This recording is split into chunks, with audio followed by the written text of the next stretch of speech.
নমস্কার, তাপসী রান্নাঘরে সকলকে স্বাগত। শুরু করছি নতুন একটা দিনে নতুন একটা রেসিপি। আজ আমি আপনাদের সঙ্গে শেয়ার করব কুমড়োর পকোড়া। কুমড়োর তো অনেক রকম রেসিপি খেয়েছেন, এই কুমড়োর পকোড়া কি কখন খেয়েছেন?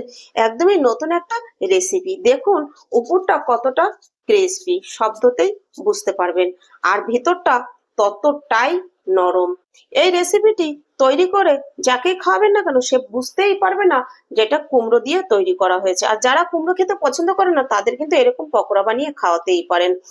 আর গরম গরম ডাল ভাতের সঙ্গেও পরিবেশন করতে পারেন, এমনিও খেতে পারেন, আবার সন্ধ্যাবেলা চায়ের সঙ্গে টা হিসেবেও খেতে পারেন। তাহলে আমি রেসিপিটি কিভাবে করলাম, তাহলে চলুন বন্ধুরা আর দেরি না করে রেসিপিটি শুরু করা যাক। দেখুন আমি এখানে 500 গ্রাম কুমড়ো নিয়েছি, তবে আমার 500 কুমড়ো লাগবে না, এখান থেকে আমার যতটা লাগবে আমি ততটা কেটে নেব। আজকে আমি যে কুমড়োর মুখরোচক পকোড়া রেসিপিটা তৈরি করব সেটার জন্য।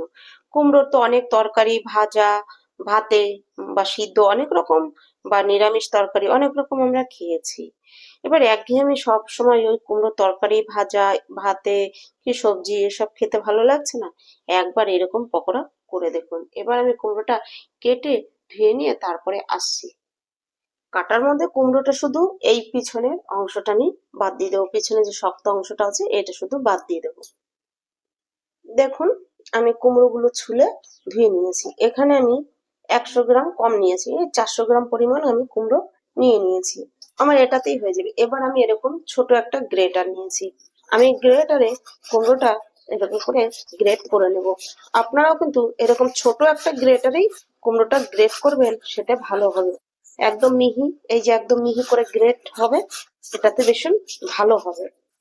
আমি যে পকোড়া রেসিপিটা তৈরি করছি সেই জন্য কিন্তু এরকম মিহি করে গ্রেট করে নিতে হবে। দেখুন একদম মিহি করে কুমড়োটা আমি গ্রেট করে নিয়েছি। দেখুন কতটা মিহি হয়েছে। দেখুন একটা বল নিয়েছি, আমি বলে তুলে নিচ্ছি।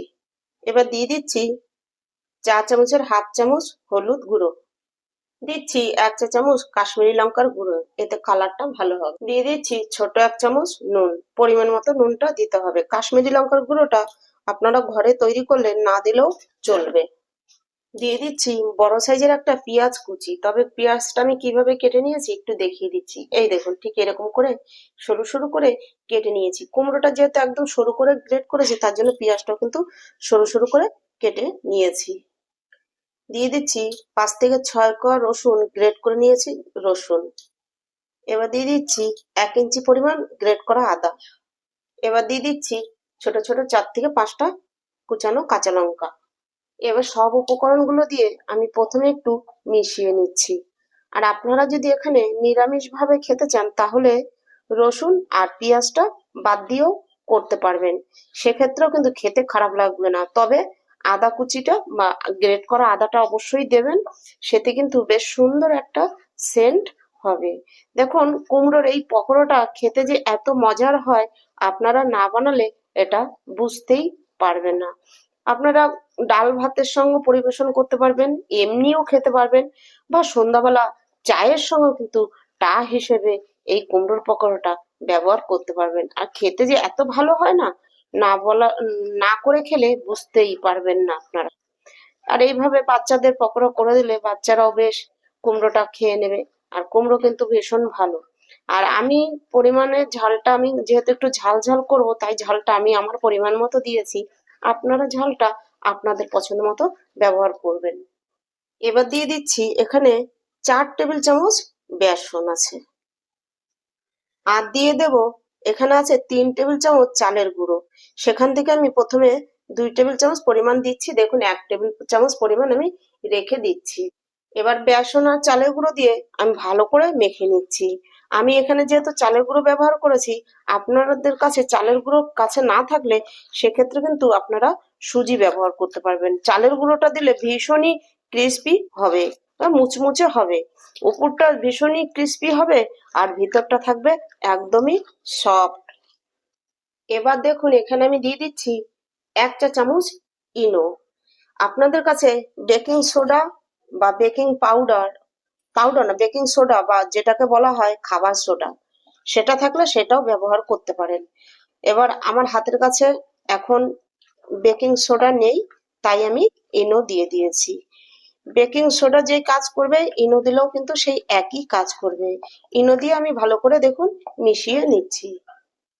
আর দেখুন আমি কিন্তু যে এই যে মিশিয়েছি, আমি 3 টেবিল চামচ দিয়েছি চালের গুঁড়ো, 4 টেবিল চামচ দিয়েছি বেসন। আর এটা মাখানোর জন্য কিন্তু আমার এক ফোঁটাও জলের প্রয়োজন হয়নি। আপনারাও প্রথমে মেখে দেখবেন, জল লাগলে ব্যবহার করবেন, তা না হলে না। আর কুমড়োটা আপনাদের বাড়িতে সদস্য হিসেবে আপনারা বাড়িয়ে বা কমিয়েও নিতে পারবেন। দেখুন আমি এখানে তেল গরম হতে বসিয়ে দিয়েছি, এবার একটা একটা করে আমি দিয়ে দিচ্ছি। এটা ভাজার সময় কিন্তু তেলটাকে হালকা গরম রেখেই কিন্তু এটা দিতে হবে। হাই হিট করে দিলে নিচ দিয়ে ভাজা হয়ে যাবে, ও ভিতরটা কিন্তু হবে না, আর নিচ দিয়ে ধরে যেতে পারে।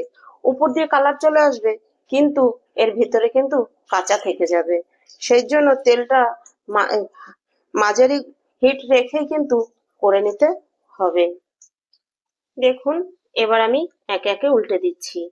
এগুলো ভাজার জন্য বেশি টাইম লাগে না, 2 থেকে 3 মিনিট টাইম লাগে। দেখুন আমি দিয়েছি, দেওয়ার কয়েক সেকেন্ড পরেই আমি কিন্তু উল্টে দিচ্ছি, দেখেছেন। আশা করছি আমার এই রেসিপিটি আপনাদের কাছে ভালো লাগবে। রেসিপিটি ভালো লাগলে একটা লাইক, কমেন্ট, সাবস্ক্রাইব করবেন। দেখুন আমি সবগুলোই উল্টে দিয়েছি। আমার নতুন বন্ধুদের কাছে আমার একান্ত অনুরোধ, আমার চ্যানেলটি সাবস্ক্রাইব করে আমার পাশে থাকবেন। পাশে থাকা বেল আইকনটি প্রেস করে নোটিফিকেশনটি অন রাখবেন। আর আমার পুরনো বন্ধুদের অনেক অনেক ধন্যবাদ আমার পাশে থাকার জন্য। দেখুন আমি এরকম ভাবেই 2 থেকে 3 মিনিট এরকম লো আঁচে ভেজে নেব। দেখুন আমার কিন্তু এক ব্যাচ ভাজা হয়ে গেছে। এই এক এক ব্যাচ ভাজতে 2 থেকে 3 মিনিট টাইম লাগবে। আর কালারটা দেখুন কি সুন্দর কালার হয়েছে। এবার ভালো করে তেলটা ঝরিয়ে তুলে নেব। আর এই একইভাবে আমি সবগুলো ভেজে নেব। দেখুন আমার কিন্তু সব পকোড়াগুলো ভাজা হয়ে গেছে। আমি দেখিয়েও দিচ্ছি যে কতটা ক্রিস্পি হয়েছে। আপনারা এর শব্দটা শুনলেও বুঝতে পারবেন। দেখুন কতটা ক্রিস্পি হয়েছে। আর উপরটা যতটাই ক্রিস্পি বা মুচমুচে, ভেতরটা ততটাই নরম। এটা কিন্তু দেখুন এখনো গরম, ধোঁয়া উঠছে। এটা ঠান্ডা হলে আরো ভালো হবে ভেতরটা। এই দেখুন আমি দেখিয়ে দিচ্ছি দুটো ভেঙে। আপনারা একবার এরকম কুমড়োর পকোড়া বানিয়ে খেয়ে দেখুন, নিজেরাই অবাক হয়ে যাবেন। আর যারা কুমড়ো খেতে চায় না তাদের বানিয়ে খাওয়ান। আর এটা ধরুন কাউকে বানিয়ে খাওয়াচ্ছেন, আপনি যদি না বলেন যে এটা কুমড়োর পকোড়া, তার বোঝার কোনো ক্ষমতাই নেই। তাহলে আমার এই রেসিপিটি যদি আপনাদের কাছে ভালো লাগে, অবশ্যই একটা লাইক, কমেন্ট করুন। আর খুব ভালো লাগলে বন্ধুদের সঙ্গে শেয়ার করুন। আর আমার চ্যানেলে নতুন বন্ধুদের কাছে আমার একান্ত অনুরোধ, আমার চ্যানেলটি সাবস্ক্রাইব করে আমার পাশে থাকুন। এরকমই সহজ সরল রেসিপি আমি আপলোড করে থাকি। আর আপনারা আমার চ্যানেলটি সাবস্ক্রাইব করে পাশে থাকা বেল আইকনটি প্রেস করে রাখুন। যখনই আমি এরকম সহজ সরল রেসিপি আপলোড করব, সঙ্গে সঙ্গে আপনাদের কাছে নোটিফিকেশন চলে যাবে। আজ ভিডিওটি এখানেই শেষ করছি। ফিরে আসবো নতুন একটা দিনে নতুন একটা রেসিপি নিয়ে। আমি তাপসী, আপনারা দেখছিলেন তাপসী রান্নাঘর।